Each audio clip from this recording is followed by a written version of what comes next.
لا إله إلا الله لا إله إلا الله لا إله إلا الله محمد رسول الله الصلاة على النبي والسلام على الرسول الشفيع الأبطحي والحبيب العربي.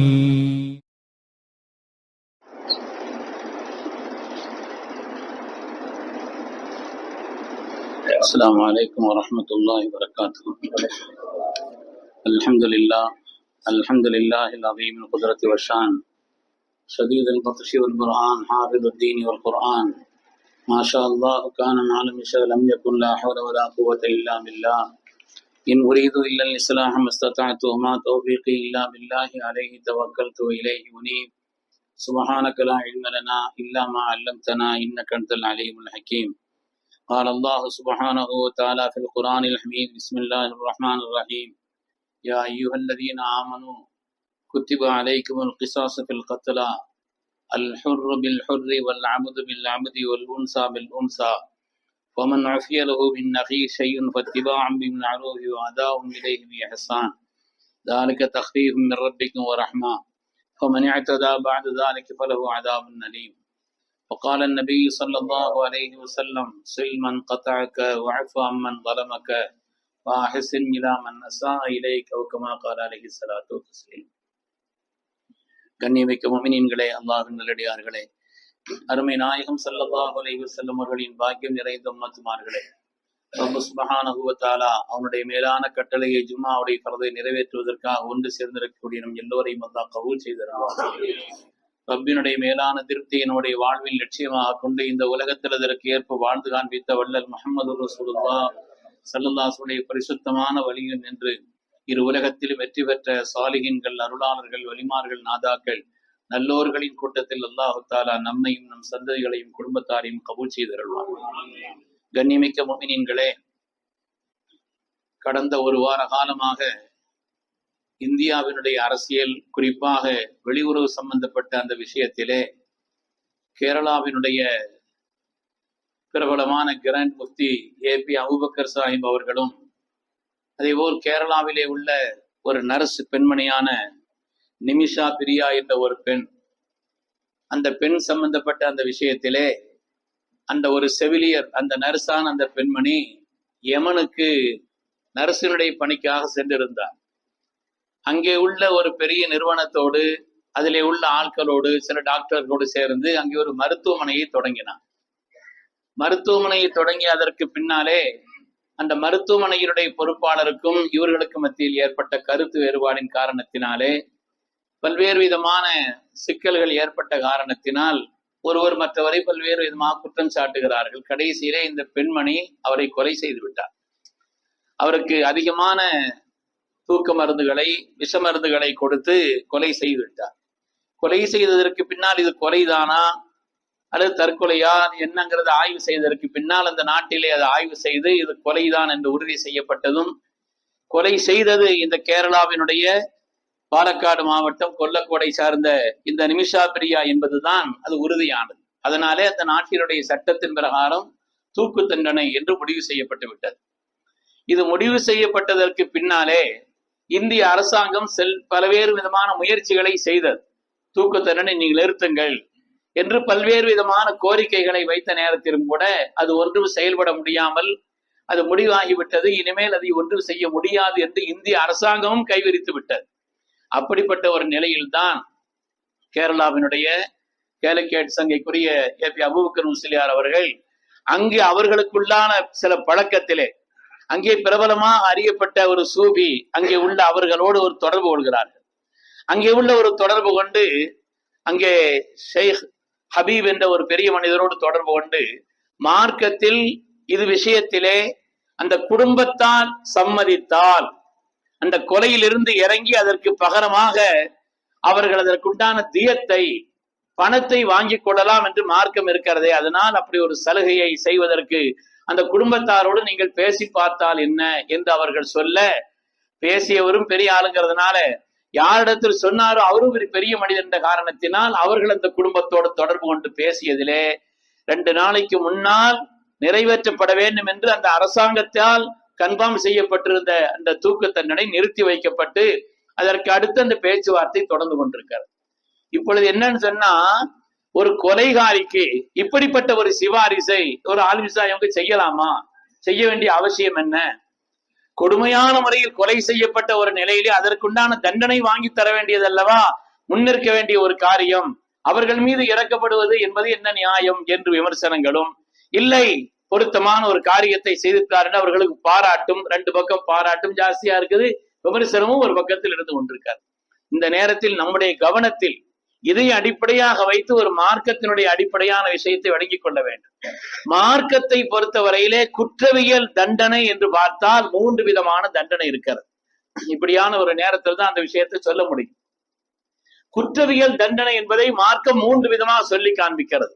ஒன்று கிசாஸ் என்றும், இன்னொன்று ஹுதூத் என்றும், இன்றும் தஸீராத் என்றும் அந்த 3க்கும் பெயர். இதிலே மார்க்கத்தை பொறுத்தவரையிலே ஹுதூத் என்று சொன்னால் ஹுதூத் அதற்கு சில எல்கைகளை மார்க்கம் சொல்லிவிட்டது. இந்த குற்றத்துக்கு இந்த தண்டனை, அந்த தண்டனை யாரும் எந்த சிபாரிசை கொண்டு மாற்ற இயலாது. இஸ்லாமிய அரசாங்கமும் இஸ்லாமிய சட்டங்களும் நடைமுறையில் இருந்தால் யாரும் மாற்ற இயலாது.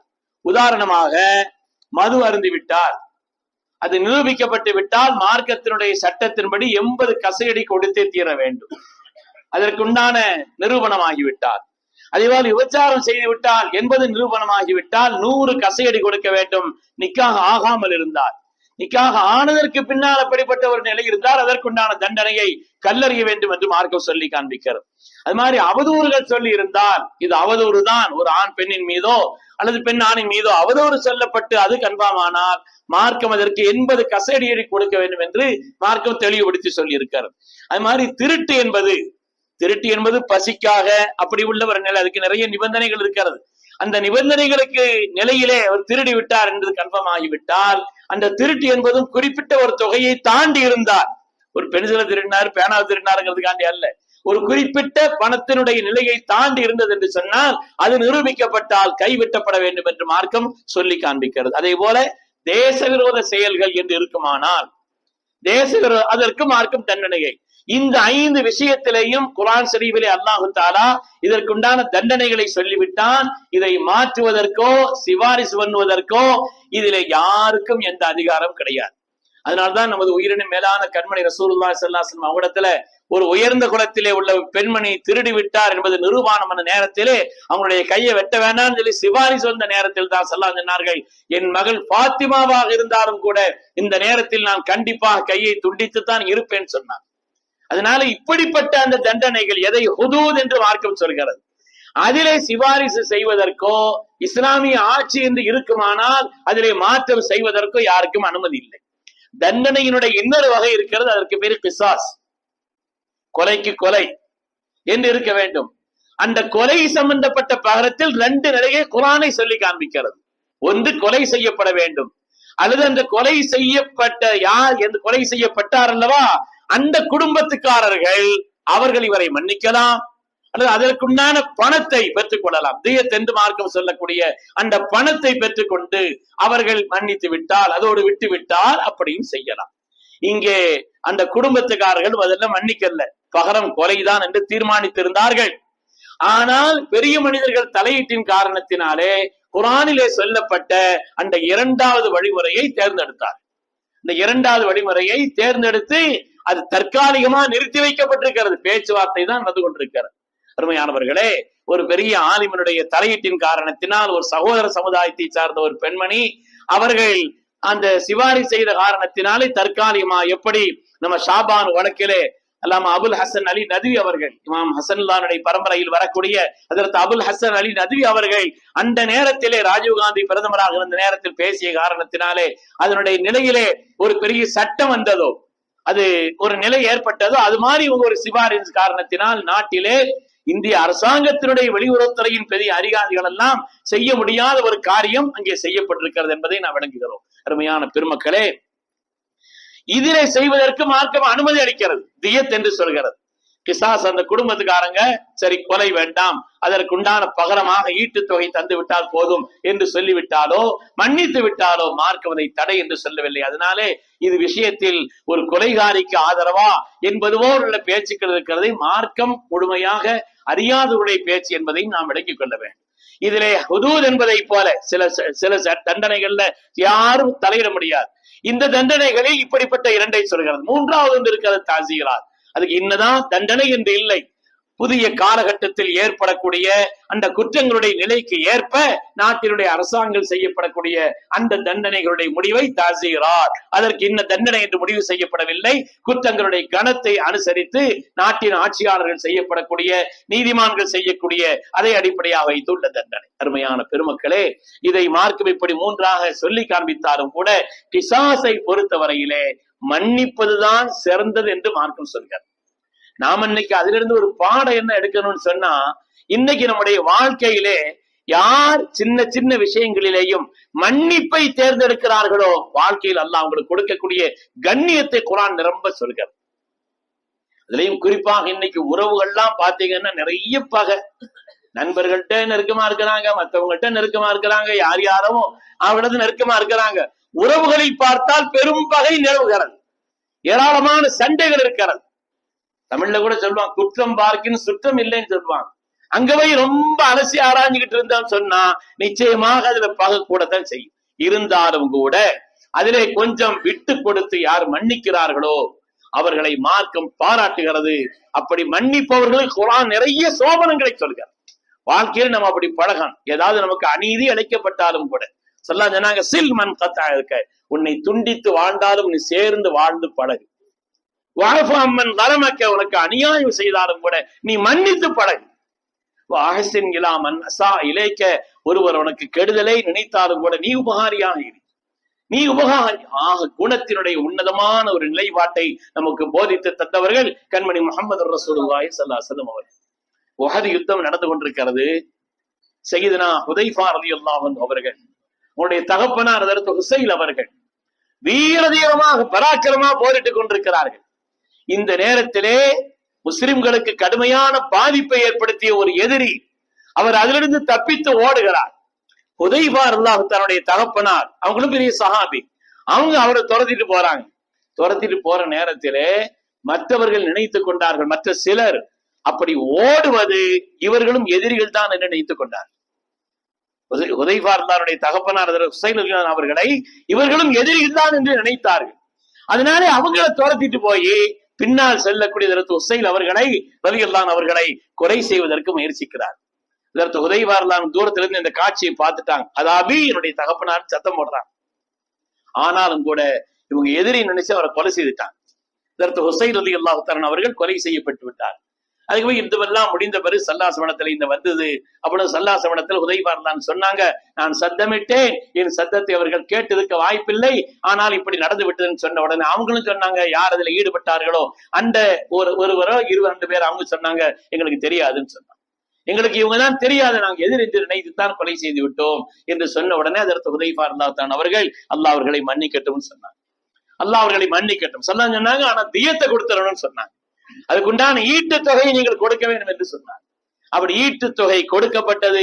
அதற்கு ஹுதைஃபா ரலியல்லாஹு அவர்கள் அதையும் கூட முஸ்லிம்களிலே உள்ள ஏழைகளுக்கு நாயகமே இதை நீங்க பயன்படுத்திக்கங்கன்னு சொல்லிட்டு சல்லாசவனத்தை கொடுத்தார். அதற்கு பிறகுதான் அதற்கு ஹுதைஃபா ரலியல்லாஹு அவர்களுக்கு அல்லாஹ் தஆலா கொடுத்த இஸ்ஸத்தும் அந்தஸ்தும் சாதாரணமானதல்ல. ஸல்லல்லாஹு அந்தரங்க காரியதரிசியாக இருந்தார். ரசூலுல்லாஹி ஸல்லல்லாஹு முனாஃபிகீன்களுடைய எல்லா பெயர்களையும் ஒரு இடத்தில் எழுதி கொடுத்து வைத்திருந்தார்கள். கியாமத்து நாள் வரை உலகத்தில் வரக்கூடிய என்னென்ன ஃபித்னாவுடைய காலங்கள் வரும், என்ன சோதனைகள் வரும் என்றெல்லாம் அதற்குண்டான காலத்தையும் நிர்ணயித்து ஸல்லல்லாஹு அதை எழுதி கொடுத்திருந்தாங்க என்று மார்க்கம் நமக்கு சொல்லி காண்பிக்கிறது. அருமையானவர்களை, மன்னிப்பை தேர்ந்தெடுத்த காரணத்தினால் ஸல்லல்லாஹு அதற்கு ஹுதைஃபா ரலியல்லாஹு அவர்கள் பெரிய அந்தஸ்தை பெற்றார் என்பதை வரலாற்றில் பார்க்கிறோம். அதுபோல நாம் எல்லாம் அறிந்த இன்னொரு பிரபலமான செய்தி ஹதீஸிலே உள்ளதுதான், வரலாற்றிலே உள்ள செய்தி தான். அதற்கு செய்தினா உமர் ரலியல்லாஹு தஆலா 2 வாலிபர்கள் வந்தாங்க. ஒரு ஆளை ஒரு கிராமத்துக்காரர் பிடிச்சு எடுத்துட்டு வந்தாங்க. வந்து சொன்னாங்க, அமீருல் முஃமினீன் ஹாதா கத்தல ஆபாஅனா, இவனுடைய தகப்பனாரை கொலை செய்துட்டாங்கன்னு சொன்னாங்க. என்னுடைய தகப்பனாரை கொலை செய்து விட்டார் என்று அவரை சுட்டி காட்டி உமர் அல்லாஹ் அமீர் இடத்தில் சொன்னார். அதற்கு உமர் அல்லாஹ் கேட்டார்கள், அவங்க சொல்றது உண்மைதானா, அவங்களுடைய தகப்பனாரை கொண்டீங்களான்னு கேட்டாங்க. அவர் சொன்னாரு, நான் ஒரு தோட்டத்தினுடைய பராமரிப்பாளர், அந்த தோட்டத்திலே அவருடைய ஒட்டகம் உள்ளே வந்து விட்டது. அவருடைய ஒட்டகம் அறதி, எனக்கு பொருத்தமான என்னுடைய பராமரிப்பில் அந்த தோட்டத்திலே அவருடைய ஒட்டகம் வந்து விட்டது. ஒட்டகம் வந்தா நான் விரட்டுவதற்காக ஒரு கல் எடுத்து அந்த ஒட்டகத்தின் மீது ஏறுகிறேன். அந்த கல் அவருடைய தலையிலே, தகப்பனாருடைய தலையிலே பட்டு அந்த நேரத்தில் அதனால் அவர் உயிர் நீத்து விட்டார். அதற்கு உமர் அல்லாஹ் கேட்டாங்க, சொன்னாங்க, கொலை செய்ததை இவரை வாக்குமூலத்தின் மூலமா ஒப்புக்கொண்டு விட்டார். வாக்குமூலத்தின் மூலம் அவரை ஒப்புக்கொண்டு விட்டார். அதனால இதுக்கு பகரமாக கொலைதான் செய்ய வேண்டும், நீங்க மன்னிக்கிறீங்களான்னு கேட்டாங்க. கொலை என்றுதான் அவர்கள் கேட்டு வந்திருந்தார். அவர் சொன்னாரு, நான் ஒரு தூரத்தில் உள்ள கிராமத்துக்காரன், என்னுடைய குடும்பத்திலே சில விதமான காரியங்களை செய்ய வேண்டியது இருக்கிறது. எனக்கு உடன் பிறந்த சின்ன வயசு பிள்ளைங்க தம்பிமார்கள் இருக்கிறார்கள். என்னுடைய மனைவி பிள்ளைகளுக்கெல்லாம் சில காரியங்களை நான் செய்துவிட்டு எனக்கு ஒரு 2 நாள் அவகாசம் கொடுங்க, நாங்க போயிட்டு வந்துடுறேன்னு சொன்னாங்க. இப்படிப்பட்ட குற்றவாளியை யார் விட முடியும்? இதற்குண்டான நிலையில அதற்கு உமர் அல்லாஹ் சொன்னாங்க, நடந்திருக்கிறது என்னன்னு தெரியுமா உங்களுக்கு? உங்களை கொலை செய்யப்படுவதற்காக வேண்டி உறுதி செய்யப்பட்டிருக்கிறது. நீங்க ஊருக்கு போயிட்டு வர்றீங்கன்னா உங்களை நம்பி யார் விட முடியும் என்று கேட்டார். இல்ல, நான் போயிட்டு வந்துருவேன்னு சொல்லி அவர் சொன்னார். அதற்கு உமர் அல்லாஹ் அவங்களும் சஹாபாக்களும் கூடி இருக்கும் பொழுது தலை கவிழ்ந்து இருக்கிறார்கள், என்ன செய்வதென்று. அந்த கூட்டத்தில் இருந்த செய்தினா, அந்த கூட்டத்தில் அமர்ந்திருந்த சஹாபிகளிலே செய்தினா அபூ தர் கிஃபாரி ரலியல்லாஹு தஆலா அவர்கள், இவங்களுக்காக நான் பொறுப்பெடுக்கிறேன்னு சொன்னாங்க. உமர் தான் கேட்டாங்க, நீங்க ஒரு ஒட்டகத்தை கொடுக்க வேண்டியது இல்லை, அதுக்கு பகரமா ஏதாவது பணங்கன்னு கொடுக்க வேண்டிய பகரம் அல்ல. அவர் வராவிட்டால் அதற்கு பகரமாக நீங்கள் கொலை செய்யப்படுவீர்கள். கணம் தெரிஞ்சுதான் பொறுப்பேற்கிறீங்களான்னு கேட்டாங்க. கணம் தெரிந்துதான் பொறுப்பேற்கிறீர்களான்னு கேட்டாங்க. கணம் தெரிந்துதான் பொறுப்பேற்கிறேன் அப்படின்னு சொன்னாங்க. சஹாபிகளுக்கெல்லாம் என்ன சொல்றதுன்னு தெரியல. ஒரு ஆள் பொறுப்பேற்றாச்சுன்னா என்ன செய்ய முடியும்? அதுக்கு பிறகு இவருடைய காரியத்திலே, இவர் கேட்கக்கூடிய அந்த காரியத்திலே அனுமதி கொடுக்காமல் இருக்க இயலாது.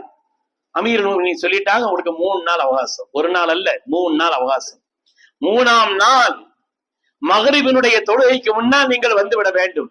இல்லை என்று சொன்னால் அதற்கு பகரமாக மிகப்பெரிய சஹாபி, கஃபார் கோத்திரத்தினுடைய மிகப்பெரிய தலைவர் செய்தனா அபூ தர் கிஃபாரி ரலியல்லாஹு தஆலா அவர்கள், இந்த உம்மத்தினுடைய ஈசா அலைஹிஸ்ஸலாம் என்று ஸல்லல்லாஹு அலைஹி வஸல்லம் பாராட்ட பெற்றவர்கள், ஈசா அலைஹிஸ்ஸலாமுக்கு ஒப்பானவர்கள் என்று அல்லாஹ்வுடைய ஹபீபால் பாராட்ட பெற்ற அபூ தர் கிஃபாரி ரலியல்லாஹு தஆலா அவர்கள் இதற்கு பாரமா பொறுப்பேற்று இருக்கிறாங்கன்னு சொல்லி கொடுத்துட்டாங்க. அவர் போயிட்டார். அவர் எந்த ஊரு, எங்க உள்ளவர், எந்த கிளையை சார்ந்தவர் ஒன்னும் தெரியாது, போயிட்டார். 1 நாள் 2 நாள் 3 நாள் கழிந்து கொண்டே இருக்கிறது. சஹாபிகளுக்கெல்லாம் மனது திக்கு இருக்கிறது. ஏனென்றால் ஒரு பெரிய சஹாபி அவர்கள், சாதாரணமானவர் அல்ல. 3ஆம் நாள் வரலாற்றிலே வருகிறது, சூரியன் மறைவதற்கு கொஞ்ச நேரத்திற்கு முன்னால் புலி வடிந்த நிலையிலே ஒரு குதிரையில் வேகமாக வந்து கொண்டிருக்கிறார். வந்து பார்த்தா ஏற்கனவே தான் வருவதாக வாக்களித்த அந்த கிராமவாசிதான். அதற்கு உமர் அல்லாஹ் அவர்கள் ஃபக்கப்பர உமர் பின் கத்தாப், அதற்கு உமர் அல்லாஹு அக்பர் சத்தமிட்டாங்க. முஸ்லிம்களும் சேர்ந்து தக்பீர் சொன்னார். வந்த உடனே அதுக்கு பிறகு அங்கே அது சம்பந்தப்பட்ட விசாரணை நடக்கிறது. உமர் அல்லாஹ் அவர்கள் கேட்கிறார், உனக்கு தப்பி போறதுக்கு ஏதோ ஒரு வழி இருந்துச்சு, நீ நினைச்சிருந்தால் தப்பி போயிருக்கலாம், அதற்குண்டான ஒரு வாய்ப்பு உனக்கு இருந்தது. ஆனால் சொன்ன வாக்கின் பிரகாரம் இவ்வளவு சரியாக மகரிபுக்கு முன்னால் கொஞ்சம் நீ பிந்திருந்தா கூட கதை வேற, வந்து விட்டீர்களே, அது எப்படின்னு கேட்கிறாங்க. சஹாபி சொன்னார்கள், இந்த கிராமவாசி சொன்னார்கள், நமது உயிரின மேலான கண்மணி முஹம்மது ரசூலுல்லாஹி ஸல்லல்லாஹு அலைஹி வஸல்லம் இந்த துன்யாவை விட்டு பிரிந்த கொஞ்ச நாட்கள் தான் ஆகிறது. ஆனால் மக்களிடத்தில் இப்படிப்பட்ட பேச்சு வந்துவிடும். லகத் ஸஹபல் வஃபாஉ பில் அஹதி மினன் நாஸ், ஸல்லல்லாஹு அலைஹி வஸல்லம் பிரிந்த கொஞ்ச நாளிலேயே மக்களிடத்திலே சொன்ன வாக்குறுதியை நிறைவேற்றுவது என்ற தன்மை மக்களை விட்டு எடுபட்டு போய்விட்டது என்று யாரும் சொல்லிவிடக்கூடாது, என்பதற்காகத்தான் நான் அங்கிருந்து வந்தேன்னு சொன்னாங்க. வருதான்னு கேட்கிறாங்க. அபூ தர் கிஃபாரி பார்த்து, எந்த தைரியத்திலங்க நீங்க ஏத்துக்கிட்டீங்க? எந்த தைரியத்தில் நீங்கள் பிணை ஏற்றுக் கொண்டீர்கள்? இல்லை என்று சொன்னால் மதீனாவிலே ஒரு பெரிய நிலை மாற்றம் அல்லவா ஏற்பட்டு விடும். பெரிய சஹாபி, அவங்களை நம்ம கொலை செய்து விட்டால் என்ன ஆகும்? நீங்க எப்படி ஏத்துக்கிட்டீங்கன்னு கேட்கும் பொழுது அதற்கு அபூ தர் இஸ்லாம் சொன்னா, நான் அவரை பார்க்கிறேன், அவருடைய பேச்சுக்கள் அவருடைய தன்மைகள் உண்மை என்று என்னுடைய உள்ளம் சொன்னது. அதனால் நான் அப்படி அவருக்கு பிணை ஏற்காமல் இருந்திருந்தால் இப்படி சொல்லப்பட்டிருக்கும், மக்கள்கிட்ட யார்ட்டையும் நல்ல பண்பே இல்ல, ஹைரெல்லாம் உலகத்தில் எடுபட்டு போய்விட்டது என்று மக்கள் பேசிக்கொள்வார். அந்த ஒரு வார்த்தை வரக்கூடாது. அதுக்கு பாருமா, என்ன நடந்தாலும் சரி, பண்புகள் உலகத்தில் இருக்கிறது, அறம் உலகத்தில் நிலைக்கிறது என்பதை காட்டுவதற்குத்தான் நான் பொறுப்பேற்றுக் கொண்டேன்னு சொன்னாங்க. இந்த 2 பேர் இப்படி சொல்லிக்கிட்டு இருக்க இந்த 2 வாலிபர்கள் கண்ணீர் வடிக்கிறார்கள். உமர்தான் பார்க்கிறார் அந்த காட்சி. அந்த 2 வாலிபர்களும் கண்ணீர் வடித்துக் கொண்டிருக்கிறார்கள். உமர் ரலியல்லாஹு தஆலா அவர்களுடைய தாடியும் நனையக்கூடிய அளவிற்கு அவர்களும் அழுது கொண்டிருக்கிறார். அந்த 2 பேரும் அந்த வாலிபர்கள் அவர்கள் சொன்னார்கள், நஹ்ஷா யுகால, நாங்கள் இவரை மன்னித்து விட்டோம்னு சொன்னார். நாங்கள் இவரை மன்னித்து விட்டோம், எந்த பாரத்தையும் இவரிடத்தில் வாங்கவோ எந்த தியத்தையும் இவரிடத்தில் ஈட்டு தொகை வாங்க கூட இல்லை, நாங்கள் மன்னித்து விட்டோம். அவங்க சொன்னாங்க, காரணம் என்னவென்று சொன்னால், நஹ்ஷா யுகால், இப்படி உலகத்தில் சொல்லப்பட்டு விடும், லகத் ஸஹபல் அஃபு அனின் நாஸ், மக்களிடத்தில் மன்னிக்கும் தன்மை இல்லாமல் போய்விட்டது என்று ஒரு பேச்சு உலகத்தில் வந்துவிடக் கூடாது என்பதற்காக மன்னித்தோம்னு சொன்னாங்க. அருமையான பெருமக்களே, மன்னிப்புங்கிறது அப்படிப்பட்ட உயர்வான. நாம நம்முடைய குடும்பங்கள் எல்லாம் கொஞ்சம் யோசிச்சு பார்க்கணும். பழைய காலத்துல எல்லாம் உறவுகள் சேர்ந்து வாழ்வது, நண்பர்கள் சேர்ந்து வாழ்வது, ஒருவருக்கொருவர் அப்படிப்பட்ட ஒரு நிலையில் எப்படி ஒரு பிணைப்போடும், அப்படிப்பட்ட ஒரு நிலையில் இருந்த குடும்பத்தினுடைய நிலைகள் இன்னைக்கு பெரும்பாலான குடும்பங்கள்ல கேட்டு பார்த்தா, அவனா விளங்காத அசத்து, அதுக்கு பிறகு சொல்லக்கூடிய கதைகள் எல்லாம் மனதிற்கு அவ்வளவு வேதனையாக இருக்கலாம். எதுவும் தவறுகள் செய்திருக்கலாம். அசத்து யார மனசுல வச்சு இந்த ஜும்மால பேசுறான்னு அவன் நினைச்சுக்கிறாதீங்க. பொதுவா நான் சொல்றேன், யாரையும் மனசுல வச்சு பேசுற பழக்கம் எனக்கும் இல்லை, அப்படி நான் யாரையும் சொல்லவும் இல்லை. யாருக்காவது இருந்தால், ஏன் இந்த வார்த்தையை சொல்றேன்னா, ஹஜ்ஜிக்கு ஒரு தடவை போயிருக்கிற ஒரு வருஷத்துல 5-6 வருஷத்துக்கு முன்னால நான் ஹஜ்ஜில இருக்கும்போது பேசினேன்.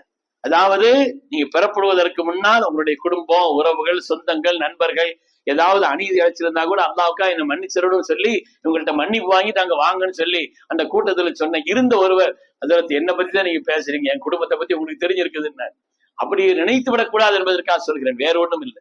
அருமையான பெருமக்களே, அதனால இந்த வார்த்தை அல்லாஹுடைய மஸ்ஜிதிலே கண்ணியமிக்க சஹாபிகளுடைய உன்னதமான நினைவுகள் சொல்லப்படக்கூடிய இந்த விஷயத்தை நம்முடைய வாழ்க்கையின் உயர்வாக கருதி நம்முடைய குடும்பங்களிலே, நமக்கு தெரிந்தவர்களிலே அப்படிப்பட்ட ஏதாவது பகை இருக்குமானால், உண்மையிலேயே அவர்கள் அநியாயம் செய்திருந்தாலும் சரி, குறை செய்திருந்தாலும் சரி, நாம இறங்கி போய் அந்த விஷயத்திலே அவர்களை மன்னிக்கக்கூடிய தன்மை இருக்குமானால், அல்லாஹு தாலா குர்ஆன் ஷரீஃபிலே அதற்கு 2 வாக்குறுதி அல்லாஹ் சொல்கிறான். யார் அப்படி மன்னிக்கிறார்களோ அவர்களை அல்லாஹ் மன்னிக்கிறான். அல்லாஹ் உங்களை மன்னிச்சிருவாங்கிறான். குர்ஆன் ஷரீஃபிலேயும் பல நிகழ்வுகளில் தொடர்பாக வருகிறது. நீங்கள் பெருந்தன்மையோடு விட்டு கொடுத்து மன்னிக்கக்கூடிய ஒரு தன்மை உங்களிடத்தில் எடுத்துக்கொண்டால், அப்படி ஒரு பண்பை உங்களிடத்தில் ஆக்கி கொண்டால், அல்லாஹு தஆலா வஅன்தஹு அக்ரபு லித்தக்வா, இறையச்சம் உள்ளவர்கள் என்பதற்குண்டான அடையாளம் நீங்கள் மன்னிப்பது. அது மாதிரி ரப்பினுடைய சொர்க்கத்தை பெற்று தருவதற்கு வஸாரிஉ இலா மக்ஃபிரத்தின் மின் ரப்பிக்கும் இந்த ஆயத்தினுடைய தொடரிலே வருகிறது. வஜன்னத்தின் பிரமாண்டமான அந்த சொர்க்கத்தையும் அந்த மக்ஃபிரத்தை உங்களுக்கு தேடித்தரும், மன்னிப்பு உங்களுக்கு தேடித்தரும் என்று மார்க்கம் சொல்கிறது. ஸல்லல்லாஹு அலைஹி வஸல்லம் சொல்வார்கள், அல்லாஹு தஆலா 3 காரியங்களை சொன்னாங்க. மா நகஸத் மாலு மின் ஸதகா, சதகாவினால நிச்சயமா பொருளாதாரம் குறையாதுன்னு சொன்னாங்க. நீங்கள் தர்மம் செய்கிறீர்கள், நிச்சயமா பொருளாதாரம் குறையவே செய்யாது. எது உங்களுக்கு அங்கிருந்து எடுக்கப்பட்டு சதகா செய்தீர்களோ அதற்கு பகரமாக இருக்கக்கூடியதில் அல்லாஹ் பரக்கத் செய்வான். அது சேர்ந்திருந்தால் என்ன காரியத்தை உண்டாக்குமோ அதை விட சிறப்பான காரியத்தை இருப்பதை கொண்டு அல்லாஹ் ஆக்கி வைப்பான். சதகாவினால் ஒருபோதும் பொருளாதாரம் குறையாது. அது மாதிரி நீங்கள் யாரையாவது மன்னித்தால் அல்லாஹு தஆலா உங்களுக்கு இஸ்ஸத்தை, கண்ணியத்தை கூட்டி தருவான்னு சொன்னார். ஒரு ஆளை மன்னிக்கிறீங்க என்றால் அல்லாஹு தஆலா நிச்சயமாக உங்களுக்கு இஸ்ஸத்தை, கண்ணியத்தை ஏற்படுத்துவான். மன்னிப்புனால நீங்க ஒண்ணு குறைஞ்சு போயிட மாட்டீங்க, நீங்க ஒண்ணு இறங்கி போயிட மாட்டீங்க, நீங்கள் உதாசீனப்படுத்தப்பட மாட்டீர்கள், ரப்பிடத்தில் கண்ணியமானவர்களாக ஆகுவீர்கள். அதே போல் அல்லாஹ்வுடைய ரசூல் சொன்னார்கள், யாரிடத்திலாவது நீங்கள் பணிந்தால், கல்வியால், ஆற்றலால், பல்வேறு திறமைகளால் நீங்கள் உயர்வாக இருந்தாலும் கூட பணிவாக நடந்து கொண்டால் அல்லாஹ் உங்களை உயர்த்துவான்னு சொன்னார். அருமையான பெருமக்களே, அதனாலே புனிதமான இந்த ஜும்மாவுடைய நாளில் நம்முடைய வாழ்க்கையில் இப்படிப்பட்ட ஒரு உறுதி கொள்ள வேண்டும். யாரிடத்திலும் பகைமை காட்டிக் கொண்டு நடக்கக்கூடாது. நாம் ஏதாவது அவர்களை குற்றம் செய்திருந்தாலும் குறைகள் செய்திருந்தாலும் அல்லாஹ்வுக்காக என்று ரப்பினுடைய திருப்தியை பெறுவதற்காக, சொர்க்கத்தை பெறுவதற்காக, அவனுடைய மகபிரத்தை பெறுவதற்காக, ஸல்லல்லாஹு வார்த்தையில் சொல்ல போனால் நாம் கண்ணியமானவர்களாக ஒரு கண்ணியமான வாழ்க்கை வாழ்வதற்காக அப்படிப்பட்ட மன்னிப்பை நாம் முன்னெடுக்க வேண்டும், தேர்ந்தெடுக்க வேண்டும் என்பதை பணிவோடு எனக்கு உங்களுக்குமா தெரிவித்துக் கொள்கிறேன். ரப்பு சுப்ஹானஹு வ தஆலா மார்க்கத்தின் கடமைகளை எல்லா நிலையிலும் பேணி வாழக்கூடிய பரிசுத்தமான முஃமின்களாக அல்லாஹ் நம்மை ஆக்கி அருள் புரிவானா. வலிமையான ஈமானை ரப்பு நமக்கு தருவானா. இறையச்சமுள்ள உள்ளத்தை அல்லாஹ் தந்தருள்வானா. நம்முடைய அமல்களில் அல்லாஹ் இஹ்லாஸை தந்தருள்வானா. நம்முடைய கடந்த காலங்களை விட வரக்கூடிய காலங்களை பாக்கியமானதாக ஆக்கி அருள்வானா. ஹைரான தீனையும் ஹைரான துன்யாவையும் ஹைரான ஆகிரத்தையும் அல்லாஹ் நசீபாக்கி அருள்வானாக. ஆமீன் ஆமீன் யா ரப்பல் ஆலமீன். வ ஆகிரு தஅவானா அனில் ஹம்துலில்லாஹி ரப்பில் ஆலமீன். அஸ்ஸலாமு அலைக்கும்.